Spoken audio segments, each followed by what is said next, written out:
my question here is like how, because startups in particular Mhm. are it's like a bunch of chaos all the Yeah. time, right? Like there's so Yes. many priorities, competing priorities at any Mhm. given moment. So how does it work in a typical accelerator, but in your accelerator especially, Yeah. like how do you strike the balance between like, okay, here is some course curriculum, here Yes. are mentors available to talk about X, Y, and Z Mhm. topics, um, and then here is what's going on in your startup right now that's actually a priority. Yeah. Like, how do you kind of balance and triangulate all those things? Yeah. So I've developed a startups for all blueprint. Surprise, surprise. Most accelerators may have something like this that is more than just the business model canvas. We focus on, so that we have a little bit of structure. We have five core pillars.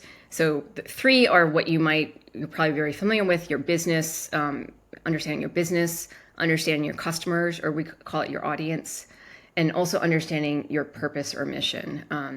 Uh, some folks are kind of less kind of developed on the purpose, and they're more. Those are three, and then the fourth pillar is capacity. So some accelerators might kind of talk about capacity.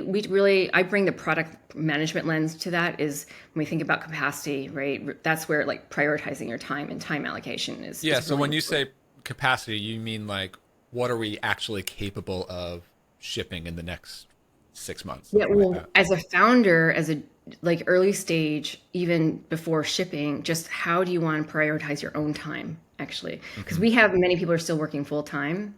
And I so, see. Okay. yeah, it's almost like, yeah, when I say time allocation, it's if you're working full time, how do you not burn yourself out?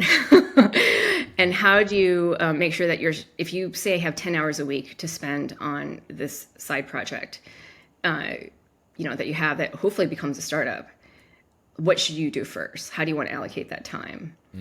Hmm. Are you going to do customer discovery? Are you going to build? Are you going to try to find co-founders, pitch to investors, right? There's all the different choices. And so that's what we talk about capacity. The other fifth pillar that is really important actually in the founder journey, what we talk about is wellness. And so that's developing what are your boundaries. It's very intertwined to everything else, right? Yeah, absolutely. About how are you going to be able to sustain your journey so you don't burn yourself out? Because we all know that, It's you know. incredibly important, I mean, all this stuff is, but Mhm. personal health is something that I've been trying to focus more on in the last few years, especially this year, and it's one of those things, because this is so related to burnout and overworking. Because I think that it's pretty common for a lot of startup founders to just actually like what they do, like they really Yep. love to work, Right. so it's hard to break yourself away. Mhm.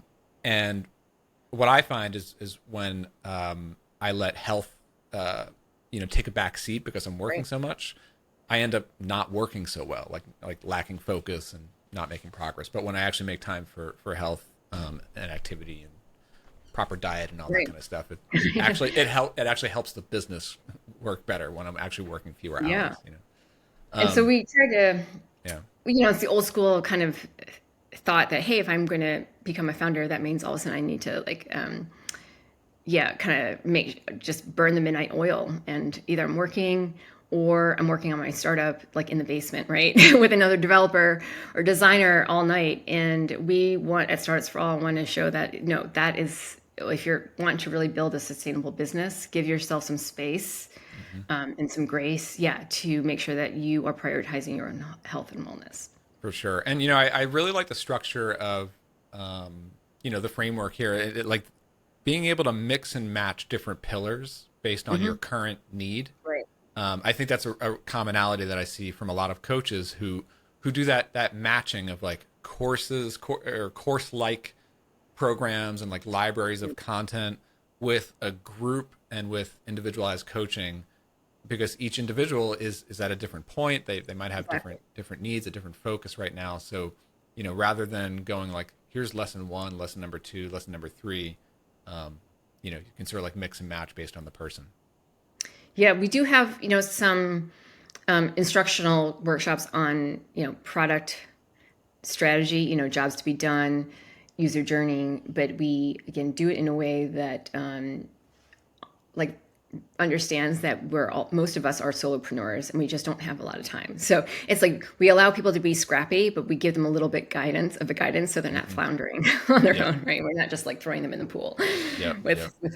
Yep. with a buoy and like, okay, figure it out.